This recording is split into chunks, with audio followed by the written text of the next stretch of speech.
करो सीतापति अद्वैत गोसाई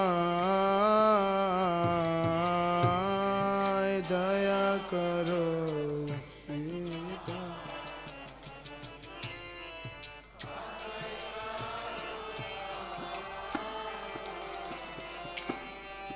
तव कृपा बल पाय चैतन्य निताय तव कृपा बल पाय चैतन्य निताय हः स्वरूप सनातन रूप रघुनाथ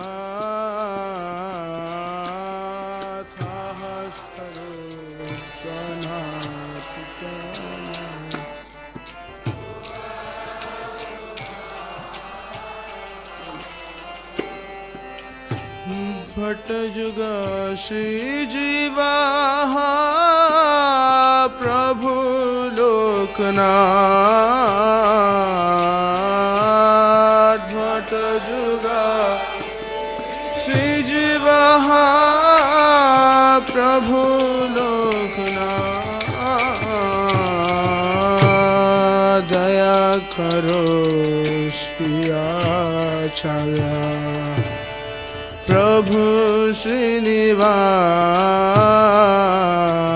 श्रीनिवास दया करो श्रियाचार्य प्रभु श्रीनिवास रामचंद्र संगा मांगे नरोत्तम दास रामचंद्र संग मांगे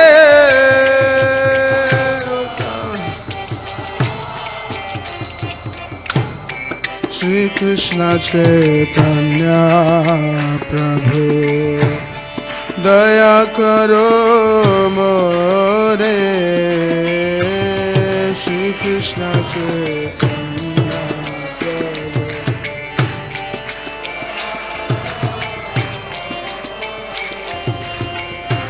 हरे कृष्णा कृष्णा कृष्णा हरे हरे हरे राम राम राम हरे हरे हरे कृष्णा कृष्णा कृष्णा हरे हरे हरे राम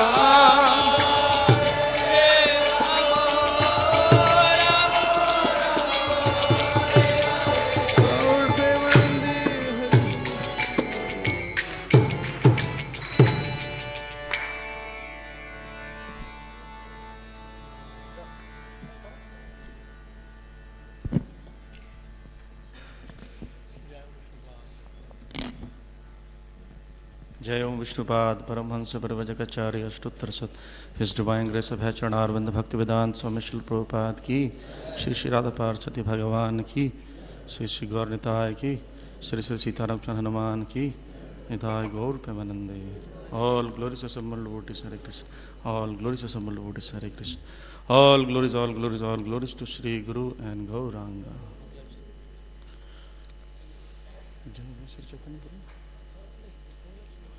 ओम अज्ञानतिमिरान्धस्य ज्ञानञ्जनशलाकया चक्षुर्मिलितं येन तस्मै श्रीगुरुवे नमः श्रीचैतन्यमनोभीष्टं स्थापितं येन भूतले स्वयं रूपः कदा मह्यं ददाति स्वपदान्तिकं वन्देऽहं श्रीगुरो श्रीयुतापदकमलं श्रीगुरून् वैष्णवांश श्रीरूपं साग्रजातं सहगण रघुनाथान्वितं तं सजीवं साद्वैतं सावधूतं परिजनसहितं कृष्णचैतन्यदेवं श्रीराधा कृष्णपादान् सहगणललिता श्रीविशाखान्वितांश हे कृष्ण करुणा सिंधु दीनबंधो जगत्पते गोपेश गोपिका कांत राधा कांत नमस्तुते तप्त कांचन गौरांगी राधे वृंदावनेश्वरी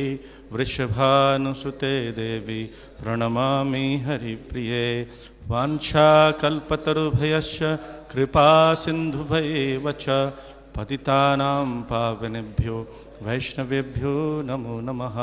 जय श्री कृष्ण चैतन्य प्रभु नित्यानंद श्री अद्वैत गदाधर श्रीवासादि गौर भक्तवृंद। हरे कृष्णा कृष्णा कृष्णा हरे हरे हरे राम राम राम हरे हरे। श्रील प्रभुपाद की। हरे कृष्ण। तो आज अद्वैत आचार्य का आविर्भाव दिवस है। अद्वैत आचार्य महाविष्णु के अवतार बताए गए हैं। श्री चैतन्य चरितामृत में श्रील कृष्णदास गौराज गोस्वामी ने लिखा है।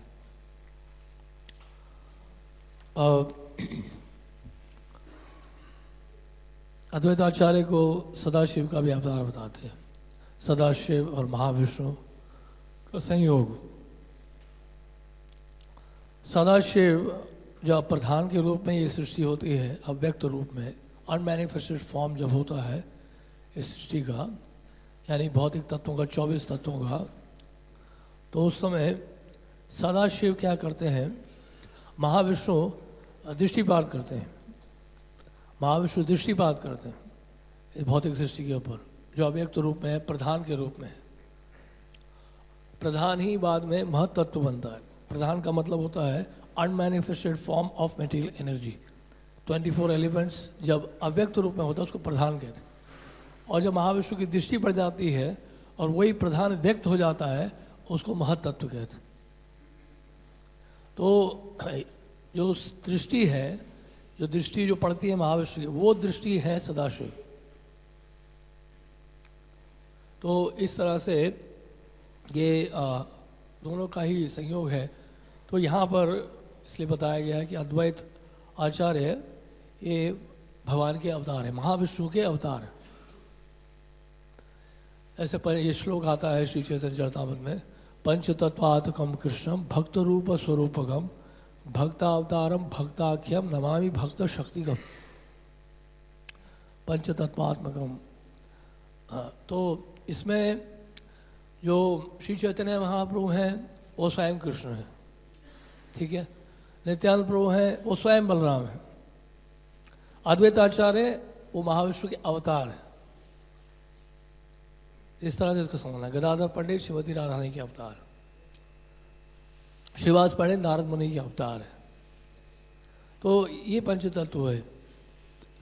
तो अद्वैताचार्य यह श्री चैतन्य महाप्रभु के आने के 3 मुख्य कारण बताए गए हैं और 3 गौण कारण बताए गए। 3 primary reasons and 3 secondary reasons.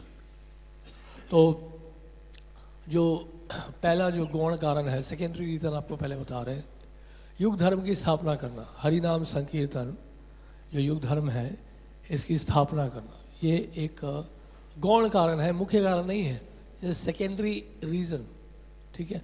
और दूसरा ये है कि इससे पहले जो किसी ने नहीं दिया वो श्री चैतन्य महाप्रभु ने दिया। उन्नत उज्ज्वल रसाम स्व भक्ति श्रियम, श्लोक सुना है ना आपने, अनर्पित चरिम चिरात करुणया अवतीर्ण कलव। तो इस श्लोक में बता रहे हैं कि जो उन्नत उज्ज्वल रस पहले कभी वितरित नहीं किया गया, वो श्री चैतन्य महाप्रभु के द्वारा वितरित किया जा रहा है इस लीला में।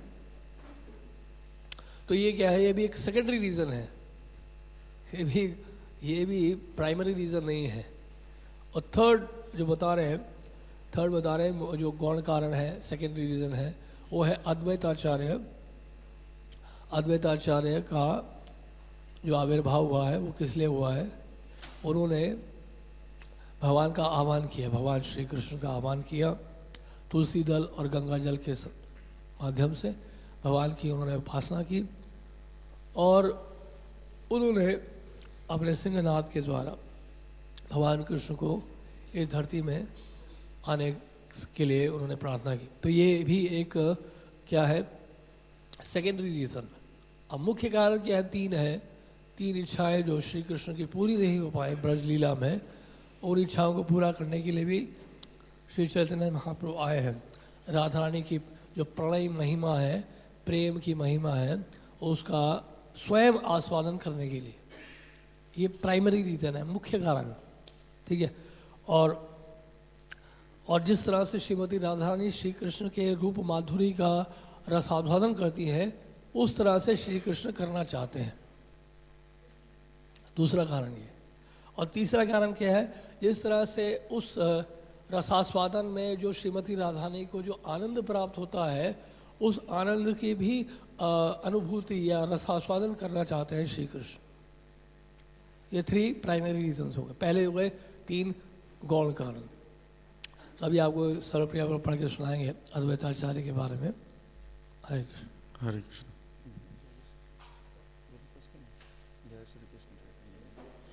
हरे कृष्ण। तो प्रभु जी का स्वास्थ्य ठीक नहीं है, इम्प्रूवमेंट तो है, आप देख रहे हैं आवाज़ प्रभु जी की अच्छी होगी, लेकिन फिर भी प्रभु जी ने प्रवचन लिख कर दिया है तो मैं उसको पढ़ने का प्रयास करूँगा। तो आवाज़ मेरी होगी, प्रभु जी के शब्द होंगे, ध्यान से सुनिए। श्रील अद्वैत आचार्य का जन्म सन 1435 के माघ महीने की शुक्ल पक्ष सप्तमी के दिन, यानी कि महाप्रभु के जन्म के लगभग 51 साल पहले बांग्लादेश के नवग्राम में हुआ था। उन्हें कमलाक्ष या कमलाकांत पंचानन भी बुलाया जाता था। कुबेर मिश्र पंचानन इसलिए भी कहते हैं क्योंकि सदाशिव या शिवजी जो है रुद्र फॉर्म में, उनके 5 मुख होते हैं, पंचानन। कुबेर मिश्र उनके पिता और लाभा देवी उनकी माता थी। कुबेर एक भक्त और विद्वान भी थे। कमलाक्ष को 12 वर्ष की आयु में शांतिपुर उच्च शिक्षा के लिए भेजा गया। कमलाक्ष शीघ्र ही वेद वेदांत उपनिषद और षड दर्शन के 6 पद्धतियों में पारंगत हो गए। और ब्रज की लीलाएं, जैसे ब्रज में जो मदन मोहन जी की खोज की, उनके बारे में है, ये सुनते ही कि वह ब्रज यानी गोवर्धन में पहुंच चुके हैं, वो भाव विभोर हो गए। उन्हें कृष्ण लीला का स्मरण हो आया। रात में सोते समय उन्हें स्वप्न में भगवान श्री कृष्ण त्रिभंग रूप में मोर पंख धारण किए हुए आए और उन्होंने कहा कि मेरा विग्रह स्वरूप यमुना किनारे 12 आदित्य टीला में दबा पड़ा है और उसका नाम मदन मोहन है।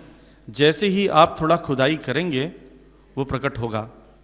सनातन मदन मोहन मंदिर के पीछे आपने देखा होगा अद्वैत वट है, वृक्ष है, उस वृक्ष के पास ही वो मदन मोहन जी का विग्रह प्राप्त हुआ था अद्वैत आचार्य को। तो कमलाक्ष ब्रजवासियों को लेकर थोड़ी ही खुदाई किए थे कि एक बहुत सुंदर भगवान कृष्ण का विग्रह दिखाई दिया। कमलाक्ष उनकी सेवा के लिए एक ब्राह्मण को नियुक्त किए। एक बार जब ब्राह्मण स्नान करके लौटे तो देखा कि विग्रह वहाँ नहीं थे। अद्वैताचार्य को संदेश मिला कि विग्रह नहीं मिल रहे हैं। जब अद्वैताचार्य वहाँ पहुँचे तो विग्रह उनके सपने में प्रकट हुए और बताए कि यवन मुझे नष्ट करना चाहते थे, इसलिए मैं अपने आप को पास के बगीचे में छुपा रखा है। आप वहाँ से मुझे लेकर मथुरा के एक ब्राह्मण चौबे जी को दे दीजिए जो कल यहाँ आएंगे। मुझे मदन मोहन के बजाय मदन गोपाल बुलाना। दूसरे दिन चौबे जी वहाँ आए और मदन गोपाल का विग्रह प्राप्त किया। कमलाक्ष तब शांतिपुर चले गए जहाँ श्रीपाद माधवेंद्रपुरी आए और कमलाक्ष को वहाँ दीक्षा दी। कुछ दिन वहाँ रुके और तब जगन्नाथपुरी चले गए। तो अद्वैताचार्य ने शांतिपुर में धर्म सभा की स्थापना की। श्री और सीता 2 बहनों से इनका विवाह हुआ। भक्ति सिद्धांतों और हरि नाम का प्रचार करते थे और चतुष्पाठी शुरू किया। ये बताया गया है कि शांतिपुर में जहाँ श्रीपाद माधवेंद्रपुरी आए थे और अद्वैत आचार्य को दीक्षा दी थी, आज भी वहाँ पर बहुत बड़ा उत्सव मनाया जाता है उनके तिरुभाव के उपलक्ष्य में। और ये स्वयं कृष्णदास कविराज गोस्वामी बता रहे हैं कि शांतिपुर में श्रीपाद माधवेंद्रपुरी के तिरुभाव दिवस के दिन अगर कोई वहाँ पे प्रसाद ग्रहण करता है या प्रसाद वितरण करता है, उसको निश्चित रूप से कृष्ण प्रेम प्राप्त हो। हरि हरि। भक्ति सिद्धांतों और हरि नाम का प्रचार करते थे और वहाँ चतुष्पाठी शुरू किया और तब अद्वैत आचार्य कहलाने लगे, क्योंकि वो भगवान हरि से अभिन्न हैं, इसलिए उन्हें अद्वैत कहते हैं। और भक्ति संप्रदाय का प्रचार करते हैं, इसलिए आचार्य कहते हैं, इसलिए अद्वैत आचार्य उनका नाम बढ़ा। हरिदास ठाकुर यद्यपि यवन परिवार में जन्मे थे, एक परमहंस थे जो हमेशा हरिनाम लेते रहते थे। अद्वैत आचार्य ने हरिदास ठाकुर को बताया, कोई भी जो भगवान कृष्ण का भजन करता है वो तथाकथित ब्राह्मणों में से जो कृष्ण भजन नहीं करते हैं उससे श्रेष्ठ होता है। उन्होंने अपने पूर्वजों का श्रद्धा पात्र हरिदास ठाकुर को दिया, हाँ, श्राद्ध पात्र हरिदास ठाकुर को दिया और कहा, आपको भोजन कराना 1 करोड़ ब्राह्मणों को भोजन कराने के समान है। उस समय शांतिपुर में अद्वैत आचार्य सभी ब्राह्मणों के प्रमुख थे। और कर्मकांडी ब्राह्मण तो ऐसे होते हैं कि वो जन्म से ही देखते हैं, अगर जन्म से कोई ब्राह्मण नहीं है तो उसको ब्राह्मण नहीं मानते। हरिदास ठाकुर यावन परिवार में उनका जन्म हुआ था। हरिदास ठाकुर उसमें बड़ा अपने आप को नीच हीन दीन मान रहे थे। उन्होंने कहा कि मैं तो इस लायक नहीं हूँ कि इस श्राद्ध पात्र को स्वीकार कर सकूँ।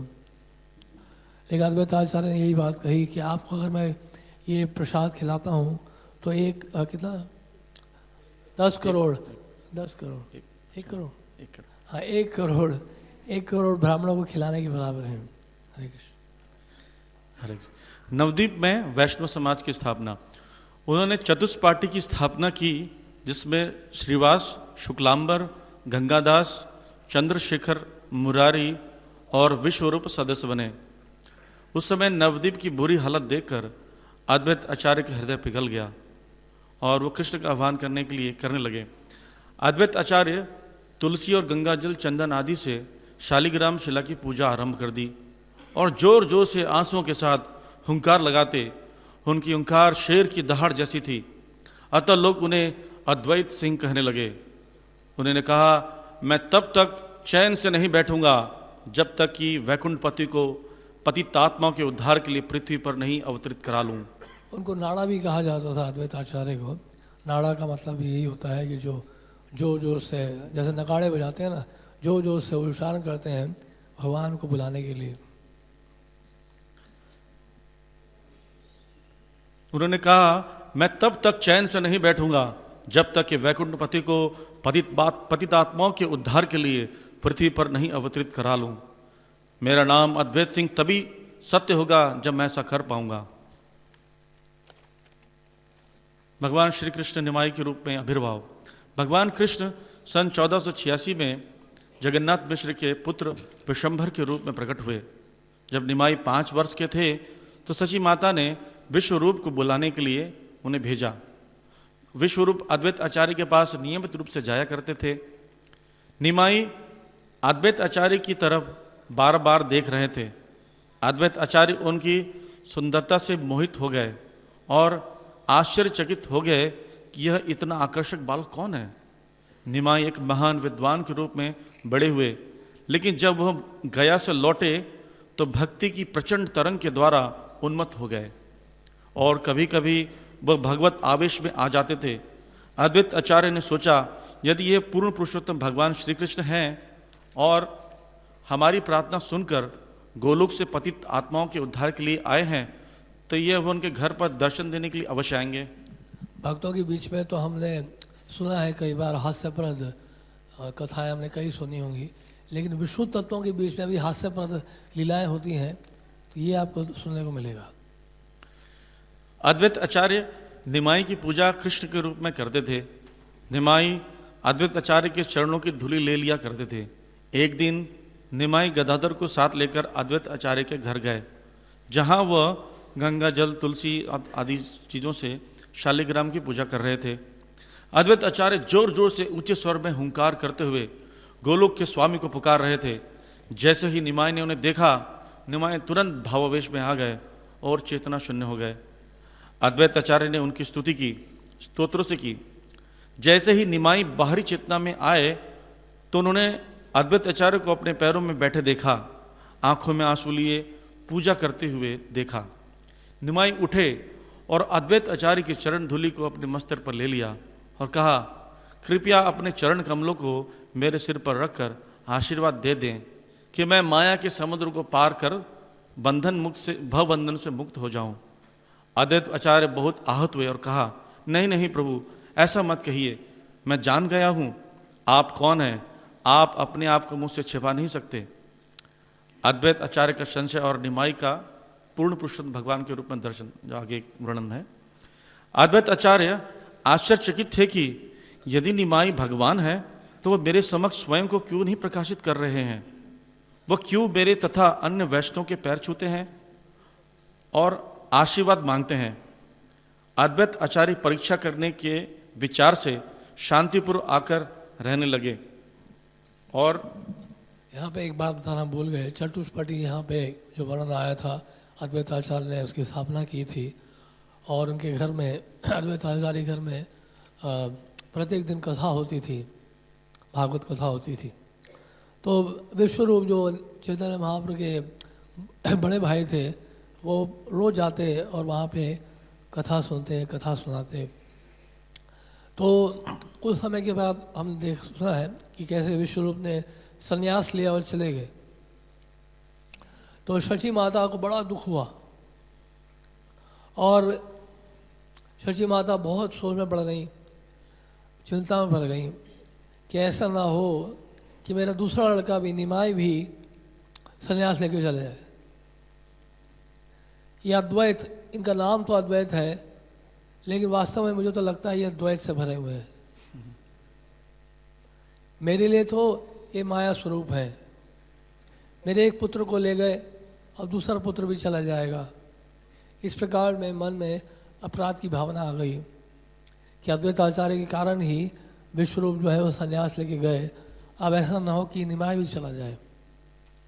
तो बाद में जब श्रीवास ठाकुर के घर में महाप्रकाश लीला हुई थी 21 घंटे की, श्री चैतन्य महाप्रभु सबको कृष्ण प्रेम दे रहे थे। लेकिन जब शची माँ की भाभी आई तो चैतन्य महाप्रभु ने कहा, नहीं, इन्होंने अपराध किया है अद्वैत आचार्य के चरणों में, उनसे जाके माफ़ी मांगी। शची माँ को जब पता चला तो शची माँ अद्वैत आचार्य से क्षमा मांगने के लिए आए। अद्वैत आचार्य शची माँ का गुणगान करने लगे। अद्वैत आचार्य ने कहा, ये आपकी जगत माता है, शची माँ हम सब की माता है और स्वयं श्री चैतन्य महाप्रभु उनके गर्भ से प्रकट हुए हैं, उनसे कोई अपराध हो ही नहीं सकता, ये संभव ही नहीं है। तो इस तरह से अद्वैत आचार्य जब बोलते बोलते भावावेश में मूर्छित हो गए और मूर्छित होकर जब गिरे तो शची माता ने उनके चरण से धूलि लेकर अपने मस्तक पे लगा लिया। और इस तरह से श्री चैतन्य महाप्रभु को जब पता चला कि शची माता ने अद्वैत आचार्य के चरण धूलि लेकर अपने माथे पर लगाया है, तो श्री चैतन्य महाप्रभु बहुत प्रसन्न हुए और शची माता को भी कृष्ण प्रेम दिया। कृष्ण प्रेम तो पहले से ही है उनके पास, लेकिन इस तरह से बताया गया। हरे कृष्ण। तो अद्वैत आचार्य को ये वो सोचने लगे, वो क्यों मेरे तथा अन्य वैष्णव के पैर छूते हैं और आशीर्वाद मांगते हैं।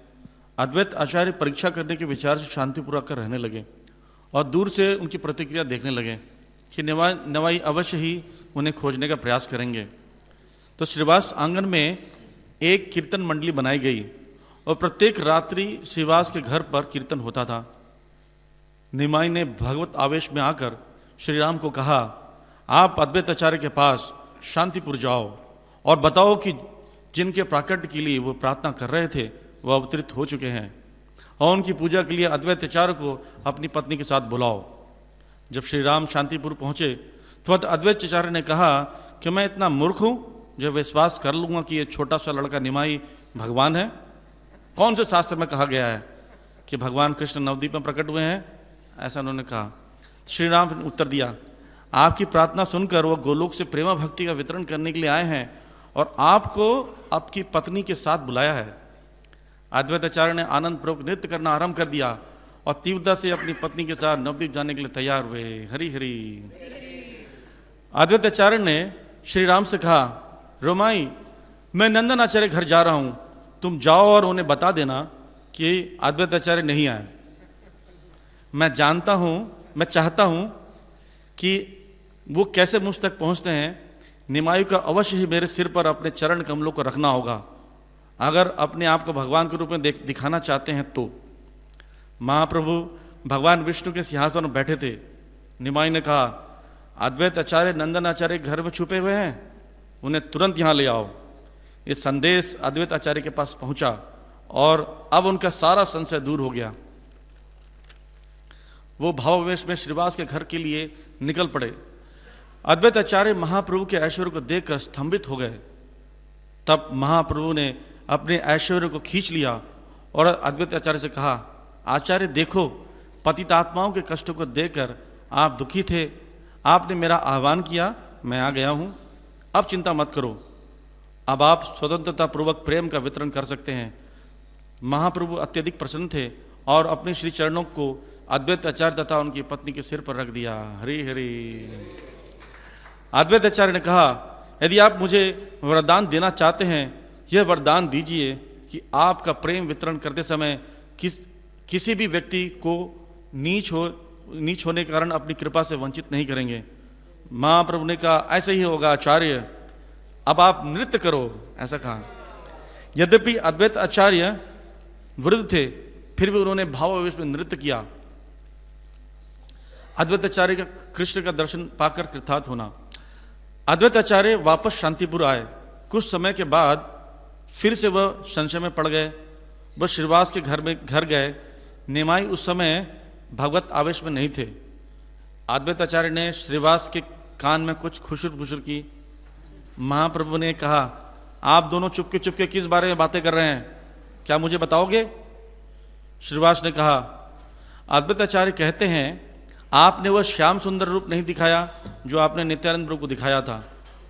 महाप्रभु ने कहा, मेरे पास किसी भी रूप को तथा ऐश्वर्य दिखाने की शक्ति नहीं है, मैं कैसे श्याम सुंदर को रूप दिखा सकता हूँ? इन लीलाओं का वर्णन श्री रविन्द्रनाथ दास ठाकुर ने श्री चैतन्य भागवत में किया है। यदि वो देखना चाहते हैं तो उन्हें अपनी आंखें बंद करके ध्यान करना चाहिए। यदि कृष्ण चाहते हैं तो वो उन्हें अपना रूप दिखाएंगे। अद्वैत आचार्य ने अपनी आंखें बंद की और कुछ क्षणों के लिए ध्यान लगाया। उन्हें देखा कि निमाई मेरे हृदय में प्रवेश कर गए एवं श्याम सुंदर का रूप धारण किया है। दर्शन देने के बाद वो बाहर आ गए। महाप्रभु ने कहा, अब मुझे क्यों दोष देते हैं, आपने एक सपना देखा है। तो अद्वैत आचार्य ने कहा, मैं समझ गया कि आप मेरे भगवान हैं जिसकी मैं लंबे समय से पूजा कर रहा था। तो अगला प्रसंग है निमाई और अद्वैत आचार्य के बीच में झगड़ा। अद्वैत आचार्य बहुत दुखी थे कि वह महाप्रभु के चरणों की धूलि नहीं प्राप्त कर पा रहे थे, जबकि निमाई उनके चरणों की धूलि ले लिया करते थे। वह अद्वैत आचार्य को अपने गुरु की तरह सम्मान करते थे। एक दिन जब महाप्रभु चेतना शून्य थे, तब अद्वैत आचार्य ने उनके चरण कमलों की धूलि ले ली। जब महाप्रभु बाहरी चेतना में आए तो उन्होंने नृत्य और कीर्तन करना शुरू कर दिया। महाप्रभु ने देखा कि आज मैं आनंद का अनुभव नहीं कर पा रहा हूं, किसी ने मेरे चरणों की धूलि ले ली लगता है।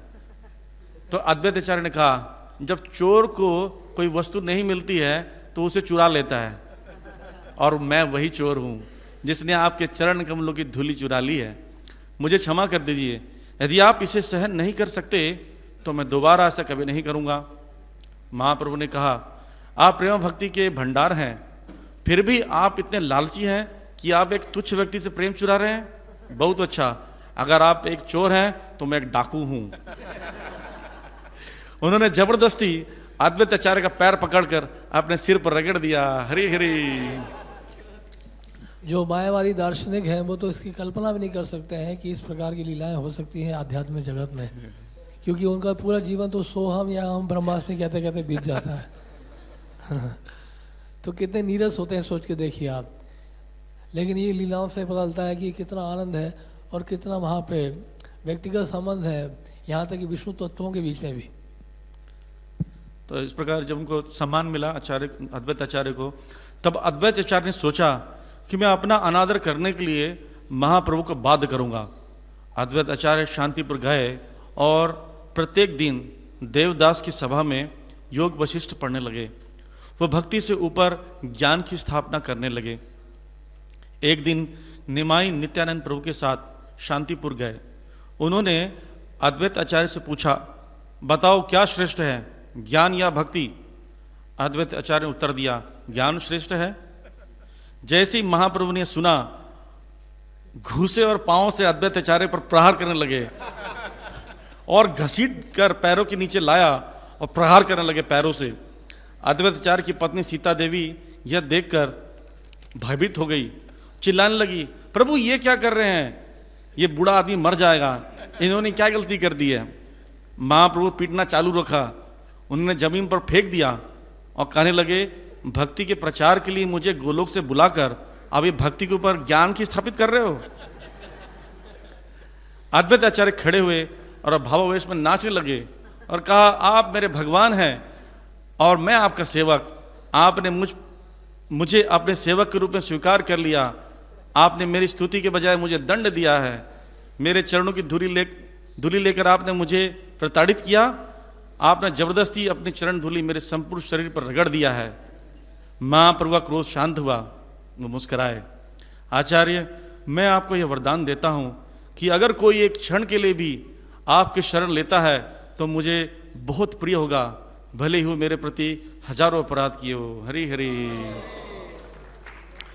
महाप्रभु अपने भक्त भाव में वापस आ गए और कहा, कृपया मुझे क्षमा कर दें, मैं आपके पुत्र अच्युत जैसा ही हूँ। अगर मैं कोई गलती करूँ तो मुझे प्रताड़ित करें। इस तरह उन्होंने दोनों हाथ जोड़कर अद्वैत आचार्य से माफ़ी मांगी। आगे का प्रसंग है महाप्रभु का सन्यास और अद्वैत आचार्य। महाप्रभु शांतिपुर रुके और अद्वैत आचार्य तथा हरिदास ठाकुर के साथ लेकर वापस नवद्वीप आ गए। महाप्रभु ने कटवा में केशव भारती से संन्यास लिया और वृंदावन की ओर चल पड़े। जब वह वृंदावन जा रहे थे, नित्यानंद प्रभु ने उन्हें शांतिपुर की ओर मोड़ दिया। ये तो आप लीला पढ़ सकते हैं, क्योंकि अब इतना समय नहीं है, क्योंकि इसमें बड़ा ही विस्तार से वर्णन है। मध्य लीला श्री चैतन्य चरितामृत अध्याय 3 और श्लोक संख्या 24 से 105 तक आपको इस लीला का वर्णन मिलेगा, जहाँ पर श्री चैतन्य महाप्रभु नित्यानंद प्रभु अद्वैत आचार्य के घर पे जाते हैं शांतिपुर में।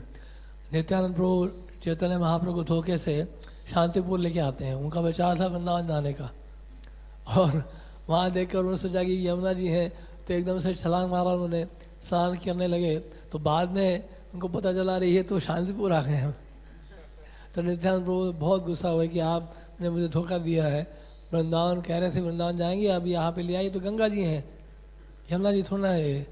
अद्वैत आचार्य ने कहते हैं कि बोलते हैं महाप्रभु इन्होंने गलत नहीं कहा है, यहाँ पर पूर्व दिशा में गंगा जी बहती हैं और पश्चिम दिशा में यमुना जी बहती हैं, तो आप सही स्थान पे हैं। तो फिर उनके घर पे ले जाते हैं अद्वैत आचार्य, क्योंकि गीला हो जाता है उनका पूरा शरीर, कपड़े गीले हो जाते हैं। अद्वैत आचार्य उनको वस्त्र देते हैं। उसके बाद अपने घर लेके आते हैं और नाना प्रकार के व्यंजन बनाती हैं सीता ठाकुरानी। अद्वैत आचार्य बहुत सारा व्यंजन बनाते हैं और नित्यानंद प्रभु और चैतन्य महाप्रभु के वो प्रसाद सेवा करते हैं। और आखिर में ऐसा होता है कि नित्यानंद प्रभु प्रसाद उठाते हैं और चावल उठा के ज़मीन में पटकते हैं, और वो चावल अद्वैत आचार्य के जैसे ही शरीर में लगता है, अद्वैत आचार्य नृत्य करने लगते हैं। तो बहुत सुंदर वर्णन है, आप पढ़ सकते हैं। जहाँ शाम को जो भी प्रवचन दे रहे हैं वो सुना सकते हैं लीला को, ये मध्य लीला में है। हरे कृष्ण। तो इस प्रकार वो ये लीला होती है और नवद्वीप से भी कई भक्त वहाँ पर आ जाते हैं। और 10 दिन शांतिपुर में नृत्य और कीर्तन करने के बाद महाप्रभु नीलाचल जाने को तैयार हुए। भक्तों ने उनका अनुसरण करने का प्रयास किया। महाप्रभु उन्होंने कहा, आप सब घर जाओ, केवल नित्यानंद प्रभु, मुकुंद, जगदानंद, दामोदर और गोविंद मेरे साथ जाएंगे। वीरा में आप सभी कीर्तन कीजिए। महाप्रभु तेजी से चल पड़े, लेकिन तभी उन्होंने देखा कि अद्वैत आचार्य फिर भी खींचे चले आ रहे हैं। महाप्रभु ने कहा, आचार्य, मैंने संन्यास लिया है क्योंकि मैं विश्वस्त था कि आप सची माता और अन्य भक्तों का ध्यान रखेंगे। अगर आप इस तरह हृदय की दुर्बलता प्रकट करेंगे तो आपका उनका देखभाल कौन करेगा? अद्वैत आचार्य ने कहा, प्रभु, मुझे आपसे कुछ कहना है। यहाँ तक कि आपके छोड़कर जाने के विरह में पशु पक्षी, कीड़े मकोड़े भी आंसू बहा रहे हैं, परंतु मेरी आंखों से आंसू तक नहीं आए। मेरे हृदय में कोई प्रेम नहीं है। यह सुनकर महाप्रभु हंसे और कहा, आचार्य, गलती मेरी है, आपकी नहीं। मैंने ही आपके प्रेम को अपने बहिर्वास में बांध रखा है ताकि आप सची माता और भक्तों की देखभाल कर सकें। लेकिन आप दुख महसूस कर रहे हैं तो मैं भी अभी आपको देता हूँ। कई बार ऐसे भक्तों को भी अनुभव होता है। कई बार भक्त सोचते हैं अपराधों के कारण है, लेकिन हर बार अपराध के कारण भी नहीं होता है। तो क्या होता है कि भक्त जब बहुत उन्नत हो जाते हैं, स्वाभाविक है कि और उनका भाव अंतरंग होता जाता है और ज़्यादा वो गहराई में प्रवेश करते हैं, तो स्वाभाविक है भक्तों के लिए कि उनका मन श्रवण कीर्तन में भजन में लगता है। स्वाभाविक है, नेचुरल है। उस समय ये भी देखा जाता है कि भक्त जो है एक्सटर्नल प्लेटफॉर्म में प्रचार कार्य में थोड़ा सा भाग नहीं लेते हैं, उस कारण से भी, क्योंकि नाम में उतनी रुचि है उनको कि लगता है नाम ही लेते रहे। तो कई बार ऐसा भी होता है कि महाप्रभु जैसे बता रहे हैं, अद्वैत आचार्य को बता रहे हैं श्री चैतन्य महाप्रभु कि मैंने आपका जो है ये जो आपको जो आनंद मिलता है वो आनंद को मैंने अपने बहिर्वास में बांध के रखा है। अगर ऐसा नहीं करूँगा तो फिर आप शशि माँ का, भक्तों का ध्यान नहीं रखेंगे, आप अपने भावावेश में मग्न रहेंगे और भारी सुदबुद होगी नहीं, पता भी नहीं चलेगा कि बाहर क्या हो रहा है। तो इस तरह से कई बार भक्तों को भी लगता है प्रभु जी वृंदावन जाते हैं, आनंद नहीं आ रहा है, लगता है बहुत अपराध हो रहे हैं वहाँ पे हमसे, है ना। हम वहाँ जाते हैं, मायापुर जाते थे, पहले बहुत आनंद आता था, अब आनंद नहीं आ रहा है। तो एक कारण ये भी है कि महाप्रभु की इच्छा है कि आप प्रचार करें ताकि प्रचार के द्वारा आपको असली आनंद आएगा। तो इसलिए कई बार ऐसा भी होता है, ऐसा नहीं है कि हमेशा अपराधों के कारण ही होता है। तो ऐसा भी होता है कि भगवत इच्छा नहीं होती है। अगर बहुत ज़्यादा आनंद में रहेंगे तो फिर यहाँ दिखाई नहीं देंगे भक्त लोग, ठीक है ना। तो इस वजह से भी जो है कई बार देखिए महाप्रभु स्वयं कह रहे बता रहे हैं। तो उन्होंने कहा, मैंने ही आपके प्रेम को अपने बहिर्वास में बांध रखा है ताकि आप सची माता और अन्य भक्तों का देखभाल कर सको। लेकिन आप दुख महसूस कर रहे हैं तो मैं आपको अभी दे देता हूँ। अद्वैत आचार्य भावावेश में प्रेम से विभल होकर चिल्लाने लगे और जमीन पर लौटने लगे। महाप्रभु ने अद्वैत आचार्य का आलिंगन किया और वापस भक्तों को सांत्वना देने के लिए भेज दिया। कई बार ऐसा भी देखा गया है कि भक्त जो है बहुत अधिक भाव में होते हैं और भक्ति रसामृत श्री रूप गोस्वामी ने भी वर्णन किया है कि एक भक्त कह रहा है कि मेरे आंखों में आंसू भरे हुए हैं, प्रेमाश्रु भरे हुए हैं, लेकिन इस प्रेमाश्रु का लाभ क्या, मैं आपका दर्शन नहीं कर पा रहा हूँ। ये आंखों में इतने आंसू आ गए हैं कि अब आप दिखाई नहीं दे रहे हैं, मैं आपका दर्शन नहीं कर पा रहा हूँ। तो ऐसे प्रेमाश्रु का क्या लाभ है ना। तो इस कारण से भी ये इस प्रकार होता है कि कई बार भक्त भी स्वयं नहीं चाहते हैं कि वो भावावेश में रहे। जैसे हमारे श्रील प्रभुपाद जी नहीं, श्रील प्रभुपाद नहीं भी चाहते हैं तब भी कई बार उनकी आंखों से आंसू आ जाते हैं। जैसे एक बार गोरखपुर में प्रभुपाद जी की आंखों से आंसू आ गए, राधा माधव शुरू किया। लॉस एंजलिस में भी ऐसे ही हुआ, राधा माधव शुरू किया, आंखों से आंसू आ गए, प्रभुपाद जी के स्तब्ध हो गए, स्टंट हो गए। तो लेकिन ऐसा श्रील प्रभुपाद जी चाहते नहीं, कई कारणों से। एक तो नहीं चाहते हैं कि सामान्य भक्त और सामान्य जनता इसको नहीं समझ पाएगी, और दूसरा कारण ये भी जो महाप्रभु का मिशनरी जो मूवमेंट है उसमें कोई रुकावट नहीं आनी चाहिए। तो आगे का प्रसंग है, नीलांचल में महाप्रभु को निमंत्रण। हर साल भक्त जगन्नाथ रथ यात्रा के लिए जगन्नाथपुरी में अद्वैत आचार्य के नेतृत्व में इकट्ठा होते थे। इसमें 25 दिन पैदल चलना पड़ता था। महाप्रभु से मिलकर सबकी बेचैनी दूर हो जाती थी। एक बार नीलांचल में अद्वैत आचार्य को महाप्रभु को भोजन कराने की इच्छा प्रकट हुई। वो बहुत सारे व्यंजनों को पकाने लगे। उन्होंने सोचा कि अगर वो अपने साथियों के साथ आएंगे तो मेरा हृदय भर कर खिला नहीं सकूंगा उनको। इसलिए उन्होंने इच्छा की कि महाप्रभु अकेले आएं। अचानक गहरे काले बादल आ गए, भारी वर्षा शुरू हो गई। अद्वैत आचार्य ने सोचा शायद महाप्रभु नहीं आएंगे, लेकिन तब भी उन्होंने देखा महाप्रभु को हरे कृष्ण कहते हुए। अद्वैत आचार्य आनंद से नाचने लगे। जब उन्होंने देखा महाप्रभु अकेले हैं तो वे इंद्र की स्तुति करने लगे। महाप्रभु ने पूछा, इंद्र के लिए इतनी भक्ति क्यों? अद्वैत आचार्य ने उत्तर दिया, क्योंकि इंद्र की कृपा से मैंने आपको अकेले आने में, आप अकेले आए हैं इसलिए समर्थ हुए अकेले आने में। महाप्रभु ने कहा, वर्षा और तूफान तो आपके कारण था, इंद्र को क्यों?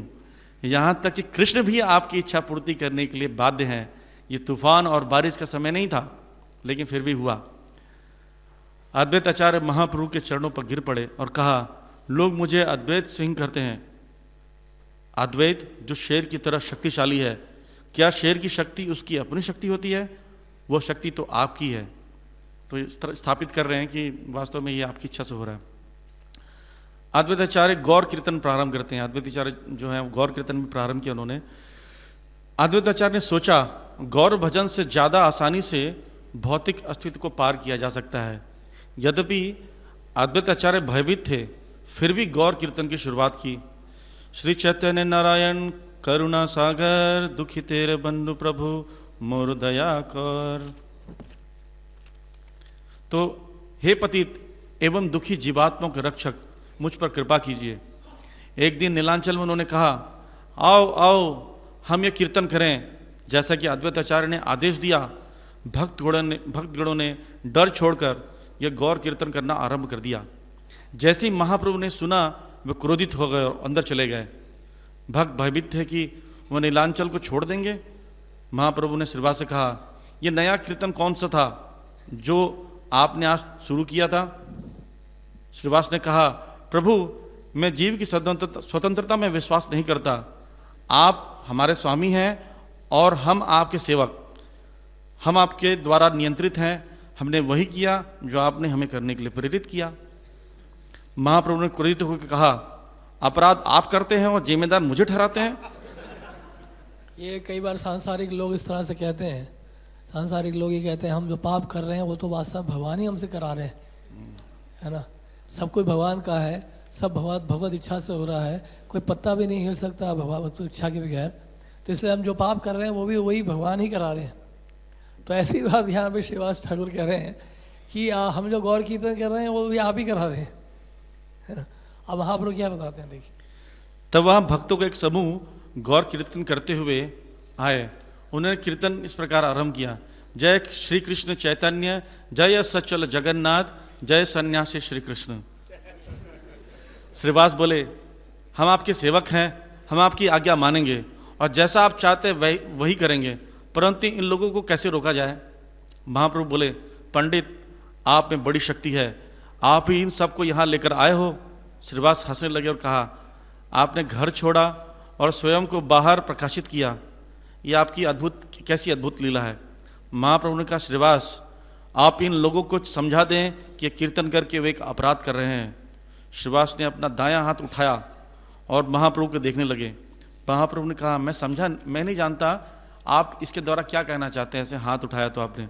श्रीवास बोले, मैं अपने हाथ के द्वारा सूर्य को ढकने का प्रयास कर रहा हूँ, जो कि संभव नहीं है। आपकी महिमा यश को रोक पाना संभव नहीं है। तो चैतन्य चरितामृत में श्रील कृष्णदास कविराज गोस्वामी कहते हैं,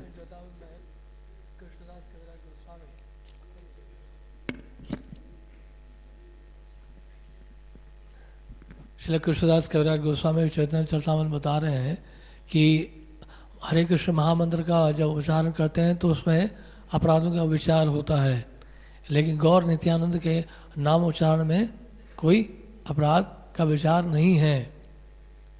लेकिन प्रभुपाद से एक बार पूछा कि प्रभुपाद ये पंचतत्व मंत्र हमने सुना है कि ज़्यादा पावरफुल है महामंत्र से, तो हमें तो पंचतत्व का कीर्तन करना चाहिए। प्रभुपाद ने कहा, बिल्कुल Panchatattva is 1000 times more powerful than Hare Krishna महामंत्र। प्रभुपाद ने बोला, लेकिन महाप्रभु की आज्ञा है कि हम हरे कृष्ण महामंत्र का कीर्तन करें, इसलिए हम हरे कृष्ण महामंत्र का कीर्तन करें। तो इस लीला के माध्यम से ही श्री चैतन्य महाप्रभु दिखा रहे हैं कि चैतन्य महाप्रभु भक्त के भाव में है, और अन्य भक्तों की सेवा ये है कि उनके इस भाव को मना के रखे, है ना। तो इस तरह से हमारी सेवा है। अगर महामंत्र का कीर्तन करते हैं, ये क्या है?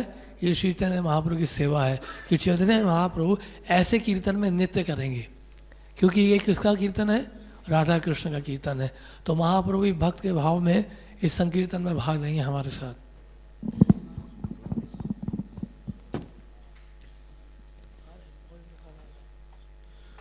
अद्वैत आचार्य का महाप्रभु को संकेत और महाप्रभु का लीला समेटना या अप्रकट होना, ये प्रसंग है। महाप्रभु अद्वैत आचार्य के आह्वान पर आए थे और अद्वैत आचार्य के संकेत पर उन्होंने अपनी लीला को समेट लिया। संकेत एक पहेली के रूप में था जिसे जगदानंद के माध्यम से भेजा गया था। महाप्रभु के अलावा इसे कोई और नहीं समझ पाया। महाप्रभु हंसे और बोले, ऐसा ही हो। स्वरूप ने पूछा, मैं इस पहेली को नहीं समझ सका हूं, कृपया करके मुझे समझाइए। महाप्रभु बोले, अद्वैत आचार्य अगम शास्त्र के प्रकाट पंडित हैं। अगम शास्त्र के नियमों के अनुसार भगवान का आह्वान किया जाता है, फिर उनकी पूजा की जाती है। जब पूजा पूर्ण हो जाती है तो वो चले जाते हैं। आपने देखा होगा बंगाल में जब काली पूजा होती है तो काली पूजा करने के बाद फिर उसके बाद विसर्जन कर देते हैं काली का विग्रह।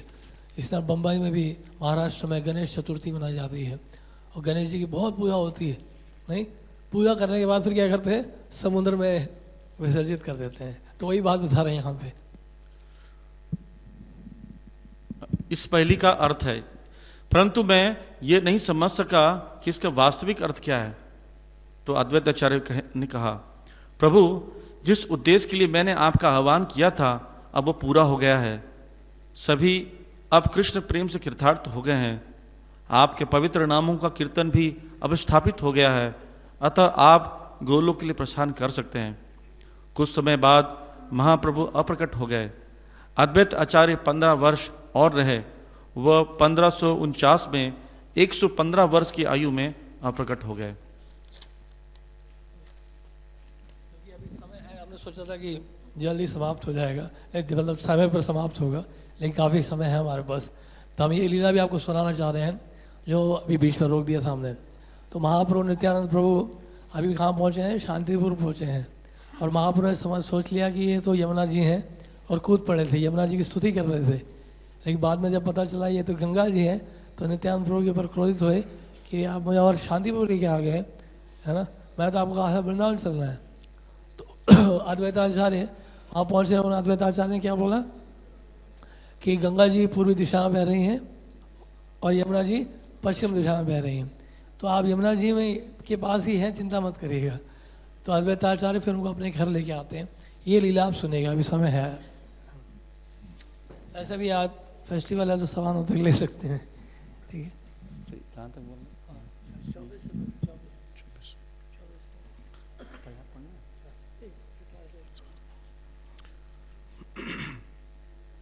मध्य लीला अध्याय 3 में है, 24वें प्यार से। श्री चैतन्य महाप्रभु भावावेश में थे। उन्होंने पूछा कि नित्यानंद प्रभु कहाँ जा रहे थे? नित्यानंद प्रभु ने उत्तर दिया कि वे महाप्रभु के साथ वृंदावन जा रहे थे। जब श्री चैतन्य महाप्रभु ने नित्यानंद प्रभु से पूछा कि अब वृंदावन कितनी दूर है, तो नित्यानंद प्रभु ने उत्तर दिया, देखिए यही रही यमुना नदी।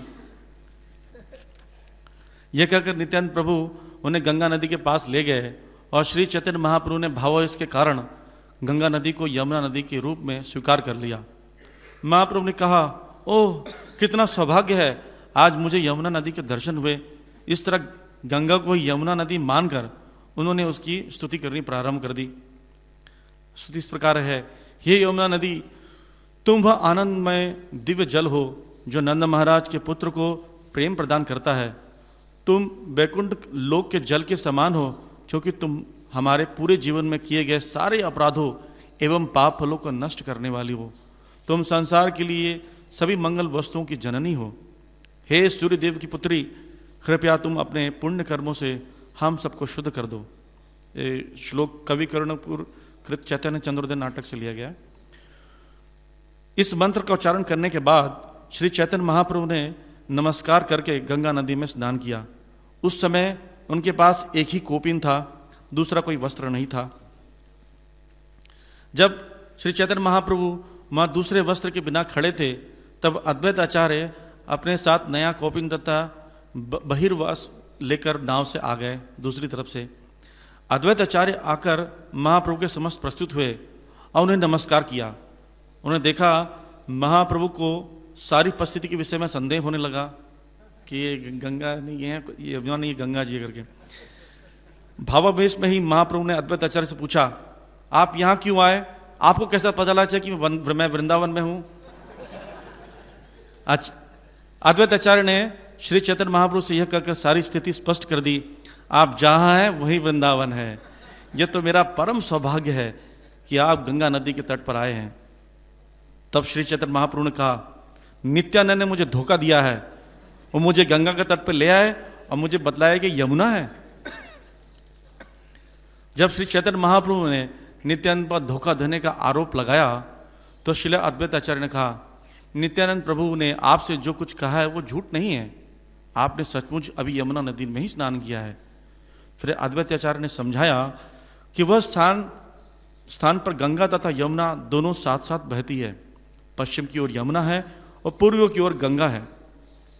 फिर अद्वैत आचार्य ने प्रार्थना की कि यमुना नदी में स्नान करने के कारण चैतन्य महाप्रभु का कोपिन गीला हो गया है, अतः उन्हें अपना कोपिन बदलकर सूखा वस्त्र पहन लेना चाहिए।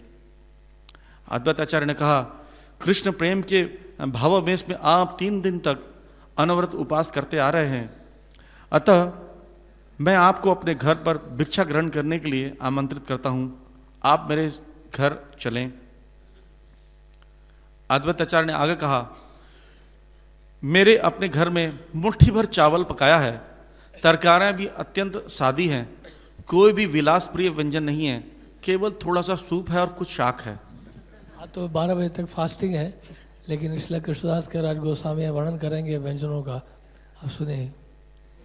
कोई भोग नहीं लगाना।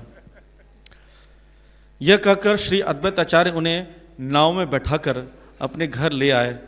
वहां पर अद्वैत आचार्य ने महाप्रभु के चरण प्रक्षालन किए और इस तरह भीतर भीतर परम आनंदित हुए। सर्वप्रथम अद्वैत आचार्य की पत्नी ने सारे पकवान बनाए। तत्पश्चात स्वयं श्रील अद्वैत आचार्य ने हर वस्तु भगवान विष्णु को अर्पित की। सारे पकाए गए भोग के 3 बराबर भाग किए गए। एक भाग भगवान कृष्ण को अर्पित करने के लिए धातु की थाली पर परोसा गया। 3 भागों में से एक भाग धातु की थाली पर रखा गया और शेष 2 भाग केले के पत्तों पर। यह पत्तियां बीच से विभाजित नहीं थी और ऐसे केले के वृक्ष से ली गई थी। इसमें कम से कम 32 केले के गुच्छे थे। इन दोनों पत्तों में निम्नलिखित व्यंजन सुंदर ढंग से भर कर रखे गए थे। प्रवीणता से पके चावल का ढेर अत्यंत सुंदर दाने वाला था और बीच में गाय के दूध से बनाया गया पीले रंग का घी था, शुद्ध घी। गाय का घी मिलता था सबको, देसी गाय का। चावल के ढेर के चारों ओर केले के पेड़ों की छाल से बनाए पात्र थे, जिनमें तरह तरह की तरकारियां और मूंग दाल थी। पकी तरकारियों में पटोला, सीताफल, मान कचू था तथा अदरक के टुकड़ों और विभिन्न प्रकार की पालक से बना सलाद था। सभी प्रकार की तरकारियों के साथ सूखा करेला मिला था, जो अमृत के स्वाद को मात देने वाला था। बंगाली डिशेस हैं। कड़वे तथा चरपरे सुक्त 5 प्रकार के थे। अभी खत्म नहीं हुआ, बहुत कुछ है। विविध याद रखिएगा, आज फास्टिंग है, भूलना नहीं, मन में व्रत मत तोड़ देना। विविध तरकारियों में नीम की ताजा मुलायम पत्तियों को बैगन के साथ तला गया था। पटोल फल की फूल बड़ी, जो दाल से बनाया गया एक व्यंजन है, जिसे मसला जाता है फिर सुखाया जाता है, उसके साथ था, उसको तला गया था। कुष्मांड मान चाकी नामक व्यंजन भी था। नारियल की गूदे दही तथा मिश्री से बना व्यंजन अत्यंत मीठा था। दूध में पकाए गए सीताफल और केले के फूलों की सब्जी प्रचुर मात्रा में थी। हरी हरी मीठी तथा खट्टी चटनी भी तैयार की गई थी, जो छोटी छोटी टिक्कियां और 5 तरह के खट्टे व्यंजन थे। सारी तरकारियां इतनी बनाई गई थी कि वहां उपस्थित सारे लोग प्रसाद रूप में ग्रहण कर सकें। सबके मुंह में पानी आ रहा होगा। मूंग की दाल के नरम बड़े, पके केले से बने नरम बड़े, उड़द दाल की से बने नरम बड़े, तरह तरह की मिठाइयाँ, खीर पुली, चावल के बड़े खीर के साथ, नारियल से बना व्यंजन तथा सभी प्रकार के बड़े थे, बहुत बड़े बड़े थे। सभी तरकारियाँ केले के ऐसे वृक्षों के पत्तों से बने थे जो दोनों ओर परोसी गई थी, जिनमें कम से कम केले के 32 गुच्छे लगे थे। ये दोनों काफ़ी मजबूत थे, बड़े थे और इधर उधर हिलने डोलने वाले नहीं थे, ना ही तिरछे होने वाले थे। भोजन करने के 3 स्थानों के चारों ओर तरह तरह की तरकारियों से भरे 100 दोने थे, 100 दोने। सभी तरकारियों के चारों ओर घी से मिश्रित खीर रखी थी। इसे नए मिट्टी के बर्तनों में रखा गया था। अच्छी तरह से गाढ़े उबाले दूध से भरे मिट्टी के बर्तन 3 स्थानों पर रखे गए। अन्य व्यंजनों अभी खत्म नहीं हुआ है। अन्य व्यंजनों के अतिरिक्त दूध में बना केले से मिला चिवड़ा तथा दूध में पकाया सफेद सीताफल था। वहां पर उपस्थित सभी व्यंजनों का वर्णन कर पाना संभव नहीं है। आगे भी है। 2 स्थानों पर दही संदेश, दही से बनी एक मिठाई होती है, तथा केले से बना एक व्यंजन मिट्टी के पात्रों भर कर रखा हुआ था। मैं उन सबका वर्णन कर पाने में असमर्थ हूं, ऐसा लिख रहे हैं कृष्णदास कविराज। पके चावल एवं सारी तरकारियों के ढेर के ऊपर तुलसी की मंजरियां थी। सुगंधित गुलाब जल से भरे पात्र भी रखे गए थे। 3 आसनों पर मुलायम कपड़े बिछे थे। इस तरह भगवान कृष्ण को सारी भोज्य सामग्री अर्पित की गई और उन्हें इसे बड़े मन से ग्रहण किया। भोग अर्पित करने के बाद भोग आरती संपन्न करने की प्रथा है। अद्वैत प्रभु ने दोनों भाइयों चैतन्य महाप्रभु तथा नित्यानंद प्रभु को आरती देखने के लिए बुलाया। दोनों प्रभु तथा वहां उपस्थित सारे लोग आरती समारोह देखने गए। मंदिर में अर्च विग्रह की आरती हो चुकने के बाद कृष्ण को शयन कराया गया। तब अद्वैत आचार्य श्री चैतन्य महाप्रभु से कुछ निवेदन करने के लिए आगे आए। श्री अद्वैत प्रभु ने कहा, हे प्रभु कृपया इस कमरे में चलें। तब श्री चैतन्य महाप्रभु तथा नित्यानंद प्रभु दोनों भाई प्रसाद ग्रहण करने के लिए आगे आए। जब श्री चैतन्य महाप्रभु तथा नित्यानंद प्रभु प्रसाद लेने गए तो उन्होंने मुकुंद और हरिदास को अपने साथ चलने के लिए बुलाया, किंतु मुकुंद और हरिदास दोनों ही हाथ जोड़कर इस प्रकार कहा। बुलाए जाने पर मुकुंद ने निवेदन किया, हे प्रभु मुझे कुछ काम करना शेष है, मैं बाद में प्रसाद ग्रहण करूंगा, अतः आप दोनों प्रभु आप कमरे में चलिए। हरिदास ठाकुर ने कहा, मैं अत्यंत पापी हूँ, अदम हूँ, मैं बाहरी प्रतीक्षा करते हुए बाद में एक मुट्ठी प्रसाद खाऊंगा। अद्वैत आचार्य अपने साथ नित्यानंद प्रभु तथा चैतन्य महाप्रभु को कमरे के भीतर ले गए, जहाँ दोनों प्रभुओं ने प्रसाद की व्यवस्था देखी। विशेषकर श्री चैतन्य महाप्रभु अत्यधिक प्रसन्न हुए। श्री चैतन्य महाप्रभु ने कृष्ण को अर्पित किए जाने वाले भोजन के पकाने की सारी विधियों का अनुमोदन किया। वे इतने प्रसन्न थे कि उन्होंने कहा, मैं हृदय से कहता हूँ कि जो कोई कृष्ण को इतना अच्छा भोजन अर्पित कर सकता है, उसके चरण कमलों को मैं जन्म जन्मांतर अपने मस्तक पर धारण करने को प्रस्तुत हूँ। हरि हरि। जब श्री चैतन्य महाप्रभु कमरे में प्रविष्ट हुए तो उन्होंने भोजन के 3 भाग देखे और ये समझा कि ये तीनों कृष्ण के लिए है, किंतु वे अद्वैत आचार्य के मनोभाव को नहीं समझ पाए। श्री चैतन्य महाप्रभु ने कहा, चलो इन तीनों स्थानों में बैठकर हम प्रसाद ग्रहण करें, किंतु अद्वैत आचार्य ने कहा, मैं प्रसाद का वितरण करूंगा। श्री चैतन्य महाप्रभु ने सोचा कि तीनों थालियां वितरण करने के लिए है, अतः उन्होंने यह कहते हुए दोनों केले के पत्ते मांगे, हमें थोड़ी थोड़ी तरकारी और चावल दे दें। अद्वैत आचार्य ने कहा, कृपया इन आसनों पर बैठिए। उन्होंने उन दोनों के हाथ पकड़ के बैठा दिया। श्री चैतन्य महाप्रभु ने कहा, सन्यासी के लिए इतनी तरह के व्यंजन ग्रहण करना उचित नहीं। यदि वह ऐसा करता है तो फिर वह अपनी इंद्रियों को किस तरह वश में रखेगा।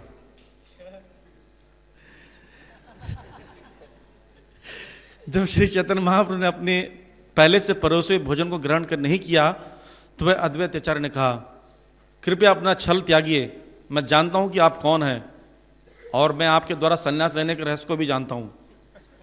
अद्वैत आचार्य ने श्री चैतन्य महाप्रभु से प्रार्थना की वे वाक चातुरी त्याग कर भोजन करें। इस पर महाप्रभु उत्तर दिया, मैं सचमुच इतना भोजन नहीं खा सकता हूं। तो अद्वैत आचार्य ने महाप्रभु से अनुरोध किया कि बहाना छोड़कर प्रसाद ग्रहण करें, यदि पूरा नहीं खा सकते तो शेष भाग थाली पर पड़ा रहने दें।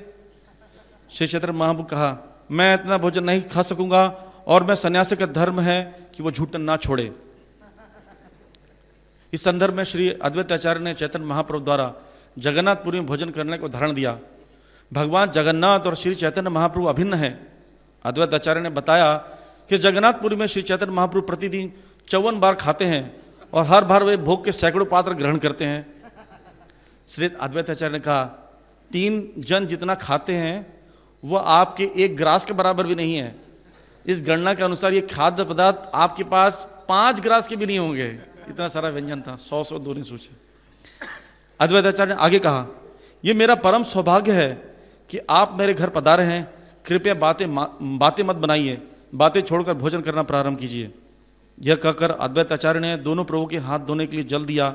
तत्पश्चात दोनों प्रभु बैठ गए, हंसते हुए प्रसाद ग्रहण करने लगे। नित्यानंद प्रभु ने कहा, मैं लगातार 3 दिनों से उपवास करता रहा, मुझे आशा थी कि आज मेरा उपवास टूटेगा। जहां श्री चैतन्य महाप्रभु सोच रहे थे कि भोजन की मात्रा अत्यधिक है, वह नित्यानंद प्रभु ने सोचा कि एक ग्रास के बराबर भी नहीं है। वे 3 दिन उपवास कर रहे थे और एक पूरी आशा थी कि आज वे अपना उपवास भंग करेंगे। उन्होंने कहा, यद्यपि अद्वैत आचार्य ने मुझे आज खाने के लिए बुलाया है, किंतु आज मेरा उपवास है, इतने थोड़े भोजन से मेरा आधा पेट भी नहीं भरेगा। उल्टा बोल रहे हैं नित्यानंद प्रभु। अद्वैत आचार्य ने उत्तर दिया, आप तो तीर्थों की यात्रा करने वाले सन्यासी ठहरे, कभी आप फल खाते हैं तो कभी कंदमूल और कभी केवल उपवास करते हैं। मैं तो दरिद्र ब्राह्मण हूं और आप मेरे घर पधारे हैं। आपको जो थोड़ा बहुत भोजन मिला है इतने से संतुष्ट हो जाइए और अपनी लोभी मनोवृत्ति को छोड़ दें। नित्यानंद प्रभु ने उत्तर दिया, मैं जो भी हूं, आपने मुझे बुलाया है, अतः आपको चाहिए कि मैं जितना खाऊं उतना दो। ठाकुर अद्वैत आचार्य को नित्यानंद की विनोदपूर्ण बातें सुनने के लिए बाद अवसर मिला कि वे परिहास करें, अतः इस प्रकार बोले, आप भ्रष्ट परमहंस हो और आपने मात्र पेट भरने के लिए संन्यास ग्रहण किया है। मैं समझ गई हूं आपका पेशा है ब्राह्मणों को कष्ट पहुंचाना। नित्यानंद प्रभु पर लांछन लगाते हुए अद्वैत आचार्य ने कहा, आप तो 10-20 मन चावल खा सकते हो, मैं तो ठहरा निर्धर ब्राह्मण, भला मैं इतना चावल कहां से लाऊं, कैसे ला सकता हूं। जो कुछ आपको दिया है भले ही मुट्ठी भर चावल क्यों ना हो, कृपया उसे खाओ और उठ जाओ। अपना पागलपन मत दिखाओ और झूठन इधर उधर मत बिखराओ। थोड़ा उकसा रहे थे उनको। इस तरह नित्यानंद प्रभु तथा चैतन्य महाप्रभु ने भोजन ग्रहण किया। अद्वैत आचार्य परिहास किया। श्री चैतन्य महाप्रभु को जितनी तरकारियां परोसी गई थी, उन्होंने उसमें से हर एक को आधा आधा खाकर छोड़ दिया। जब पात्र की आधी तरकारी समाप्त हो गई तो वह अद्वैत आचार्य फिर से उसे भूरा भर देते थे। इस तरह जो जो महाप्रभु आधा व्यंजन समाप्त करते, अद्वैत आचार्य पुनः पुनः उसे भर देते। दोनों की तरकारियां से भरकर अद्वैत आचार्य ने उन्हें प्रार्थना की कि वो और खाएं, किंतु चैतन्य महाप्रभु ने कहा, मैं और कितना खा सकता हूं। अद्वैत आचार्य ने कहा, कृपा करके मेरे द्वारा परोसे हुए अन्न को ना छोड़ें, अब मैं जो भी दे रहा हूं उसका आप आधा खाकर छोड़ सकते हैं। इस तरह विविध प्रकार के अनुनय विनय करके अद्वैत आचार्य ने श्री चैतन्य महाप्रभु एवं नित्यानंद प्रभु को भोजन कराया। इस प्रकार श्री चैतन्य महाप्रभु ने अद्वैत आचार्य की सारी इच्छाएं पूरी की।